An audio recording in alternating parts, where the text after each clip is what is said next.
नमस्कार मित्रों, मैं Dravina Yadav, assistant professor political science. मेरे इस यूट्यूब चैनल पर आप सभी का स्वागत है। आज का जो हमारा लेक्चर है वो माताश्री यूनिवर्सिटी के बीए पार्ट थर्ड के लिए है। बीए पार्ट थर्ड में हम पाश्चात्य राजनीतिक विचारक पढ़ रहे हैं।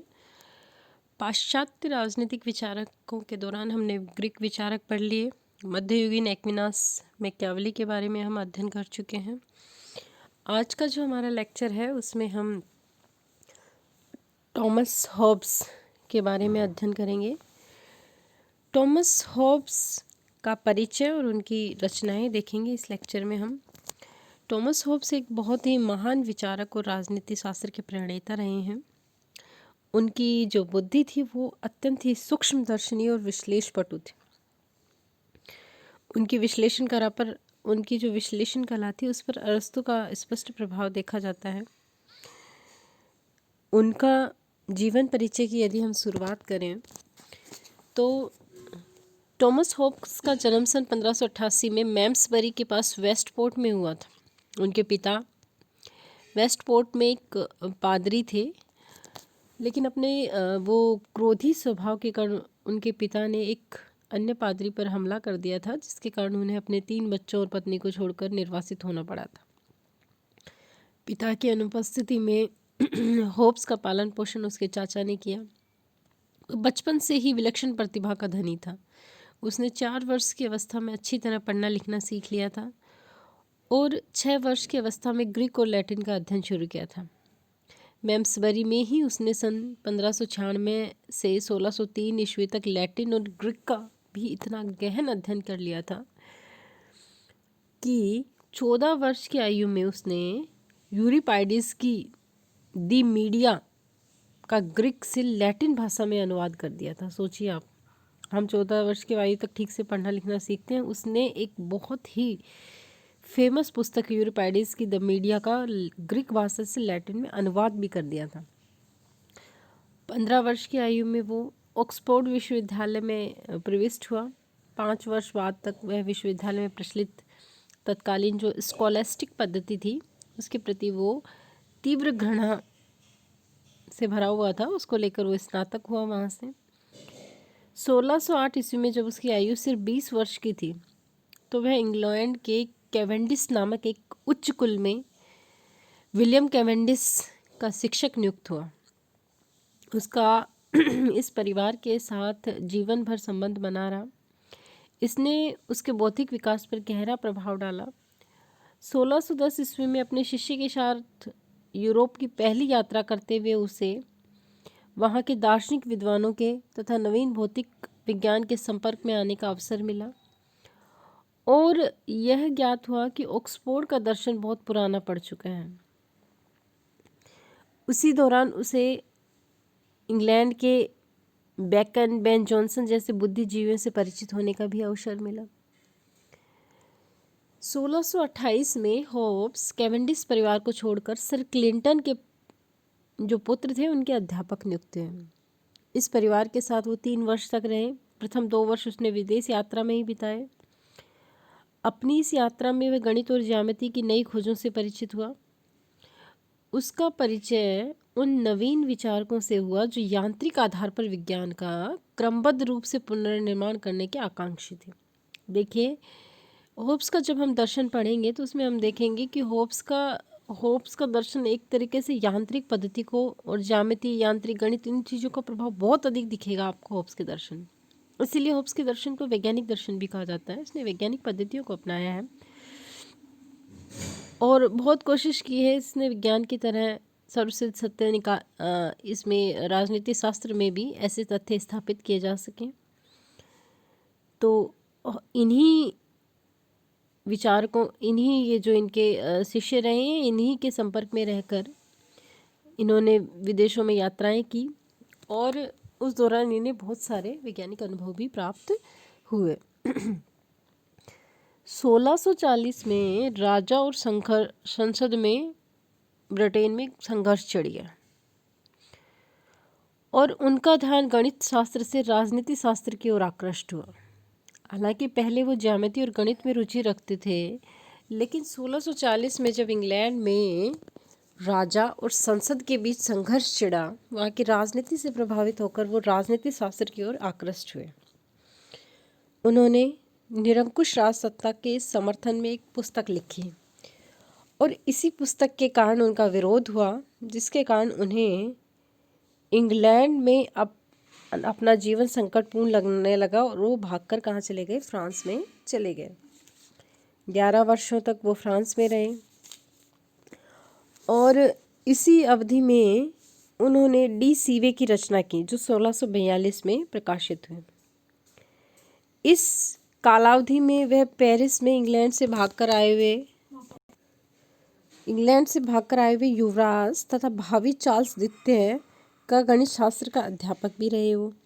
1651 में उनका बहुत ही प्रसिद्ध ग्रंथ, जिसका हमें बहुत विस्तार से अध्ययन करना है, लेवियाथन प्रकाशित हुआ।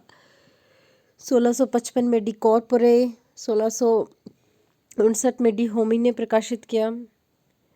इनसे वो नास्तिक शिरोमणि समझा जाने लगा और कट्टर प्यूरिटन शासन में उनके जीवन पर पुनः संकट के बादल मंडराने लगे।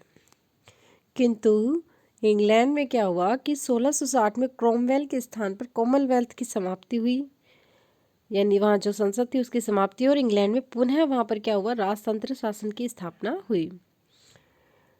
पेरिस में उससे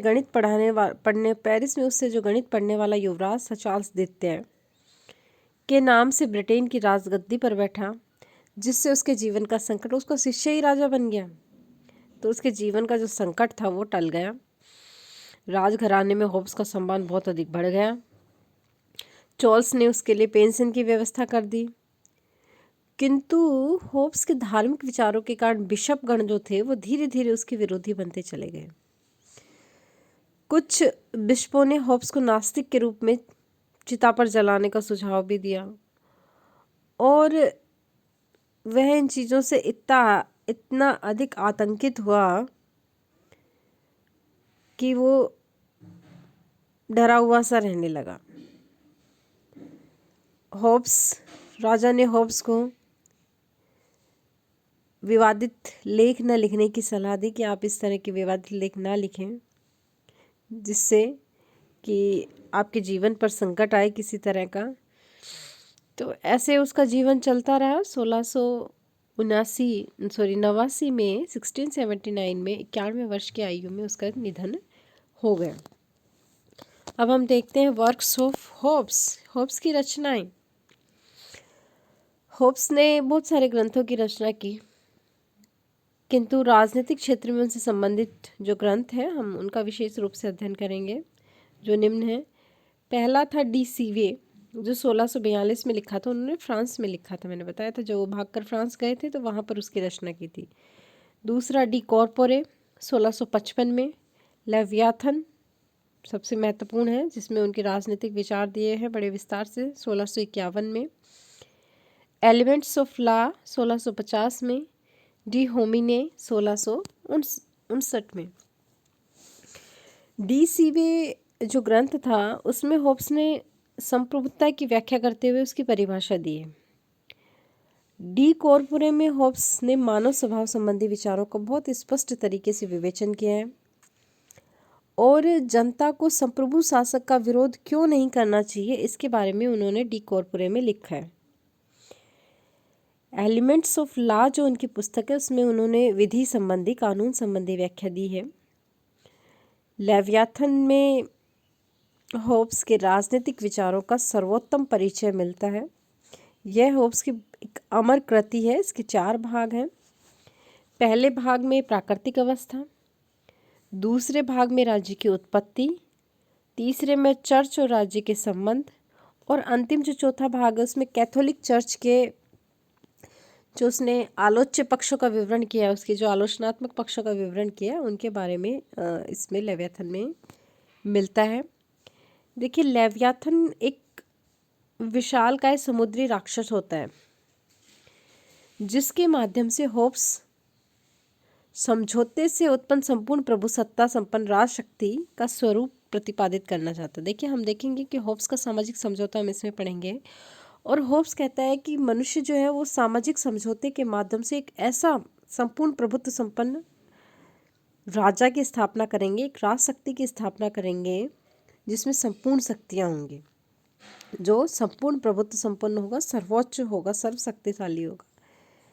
तो लेवियाथन एक ऐसे ही विशालकाय समुद्री राक्षस के जैसा चित्रित किया गया है। उसकी जो पुस्तक है उसके ऊपर इस तरह का बना हुआ भी है चित्र। उसने अपनी इस रचना के मुख पृष्ठ पर सब मनुष्य के मुखों को मिलाकर एक विराट पुरुष महामानव का चित्रित किया है। उसके ऊपर, पुस्तक के ऊपर, जो मानव है उसकी सारी देह छोटे छोटे मनुष्य से भरी हुई है, और जो ये सूचित करती है कि सबने अपने जो अधिकार हैं वो सामाजिक समझौते के माध्यम से किसको दे दिए हैं? लेवियाथन को सौंप दिए हैं। और लेवियाथन को इस तरीके से चित्रित किया गया है कि उसका जो मुकुट मंडित लेवियाथन का जो सिर है, उसके दाएं हाथ में तलवार और बाएं हाथ में धर्म दंड दिया गया है। महामानव खड़ा किया गया है। इस तरह के दाएं हाथ में क्या है? तलवार, और बाएं हाथ में धर्म का दंड दिया गया है। इसका मतलब है कि शासन और धर्म दोनों ही क्षेत्रों में उसको क्या प्राप्त होंगे? सर्वोच्च अधिकार प्राप्त होंगे। इसलिए व्यापार ने तो इसके संबंध में लिखा भी है कि होब्स की जो कृति है वो राजनीतिक विचारों के इतिहास में संपूर्ण संप्रभुता की प्रथम व्याख्या है। देखिए, ये है होब्स का परिचय और उसकी रचनाओं के संबंध में। तो हमें विशेष रूप से होब्स की जो लेवियाथन है उसके संबंध में अध्ययन करना है। लेवियाथन में हम देखेंगे कि उसकी प्राकृतिक अवस्था संबंधी, मानव स्वभाव संबंधी, सामाजिक समझौता के संबंध में किस प्रकार समझौता होता है, और समझौते के परिणाम स्वरूप किस प्रकार की संप्रभुता की स्थापना होती है, उसे क्या क्या शक्तियाँ होती, क्या लोगों को विरोध का अधिकार है या नहीं है। इन सब चीज़ों का अध्ययन भी हम इस जो है आगे का जो लेक्चर होगा हम उसमें अध्ययन करेंगे। ये उसकी महत्वपूर्ण पुस्तकें हैं जो आपको ध्यान में रखनी है। परीक्षा में आपसे छोटे प्रश्न के रूप में उनकी रचनाएं पूछी जा सकती हैं। जीवन परिचय मैंने आपको पढ़ा ही दिया है। उनका मूल रूप से इंग्लैंड के थे और 91 वर्ष की आयु तक उनका जीवन रहा, जिस दौरान उन्होंने बहुत सी रचनाओं की रचना की। और ये जो इनकी कृतियाँ हैं, उनके ऊपर आप वैज्ञानिक, गणित का, यांत्रिकी का, ज्यामिति का, इन चीज़ों का विशेष रूप से प्रभाव देख सकते हैं, क्योंकि उनकी जो विशेष रुचि थी वो मूल रूप से गणित और ज्यामिति में थी। उसके बाद जब वहाँ पर क्रांति हुई 1640 में, तो वो राजनीति शास्त्र की ओर डाइवर्ट हुए और फिर उन्होंने राजनीति शास्त्र के संबंध में अपने लेख लिखे हैं जो विशेष रूप से इनसे प्रभावित हैं विषयों से। और होब्स अपने जीवन में सामाजिक समझौते का जो हम विचार देखेंगे राज्य के संबंध में, उसका प्रथम प्रदर्शक रहा है, जो बाद के विचारक रहे हैं। इसके बाद हम लोक और रूसो के सामाजिक समझौते का अध्ययन करेंगे। विशेष रूप से हम राजनीति शास्त्र में उनका राज्य संबंधी जो सामाजिक समझौता सिद्धांत है उसका अध्ययन करते हैं। और राजनीतिक होब्स एक ऐसा महान दार्शनिक था जिसने राजनीतिक चिंतन के क्षेत्र में निरंकुशतावाद और धर्मनिरपेक्षतावाद के लिए वैज्ञानिक आधार प्रस्तुत किया। ठीक है, पहले धर्म का कितना प्रभाव था हमने देखा था, मैकियावेली ने रास्ता सुझाया। होब्स ने भी उसके ऊपर आगे बढ़ते हुए धर्मनिरपेक्षतावाद, यानी जो राजा है उसको, चर्च को राजा के अधीन रख दिया। मैंने बताया आपको, लेवियाथन का जो चित्र है उसमें एक हाथ में उसके तलवार है, दूसरे हाथ में उसके धर्मदंड है, यानी चर्च भी उसी के नियंत्रण में होगी, धर्म का सर्वोच्च अधिकारी भी वही होगा। ठीक है, तो एक धर्मनिरपेक्षतावाद के लिए उसने उस समय में वैज्ञानिक आधार को उसने प्रस्तुत किया था। तो होब्स ऐसा प्रथम विचारक था उस दौरान जिसने सामाजिक समझौते का इतने विस्तार से और इतने वैज्ञानिक तरीके से अध्ययन प्रस्तुत किया और उसको विकसित किया। हालांकि सामाजिक समझौते के बारे में संक्षिप्त रूप से मध्ययुगीन जो विचारक थे उन्होंने भी थोड़ा बहुत बताया था, लेकिन इतने विस्तार से विशद विवेचन जो है वो होब्स के द्वारा ही किया गया था। इसलिए होब्स अपने समय का एक बहुत ही प्रतिभा संपन्न विचारक था। राजनीतिक दर्शन के क्षेत्र में उसने निरंकुश शासनवादी माना जाता है और साथ ही उसे व्यक्तिवादी की संज्ञा भी दी जाती है। उसने अपनी रचनाओं के माध्यम से तत्कालीन जो राजनीतिक समस्याएं थी उनका विचार करते हुए उनका समाधान प्रस्तुत करने की उसने कोशिश की है। तो ये था उसका हॉब्स का सामान्य परिचय।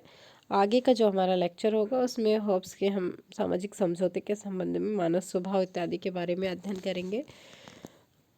ये हमारा जो पेपर है पाश्चात्य राजनीतिक विचारक का, उसमें हमारी जो सेकंड यूनिट पढ़ रहे हैं हम, उसमें है हॉब्स लॉक रूसो। तो इसका आप अपनी पुस्तक की सहायता से इसका अध्ययन करें और अपने सिलेबस को आगे बढ़ाने की कोशिश करें। आशा करती हूँ कि मेरे द्वारा जो वीडियोस अपलोड किए जा रहे हैं आप उनका पूरा लाभ उठा पा रहे हैं और अपनी जो अध्ययन है उसको, अपनी जो पढ़ाई है, अपना जो सिलेबस है उसको आप आगे बढ़ा रहे हैं। धन्यवाद।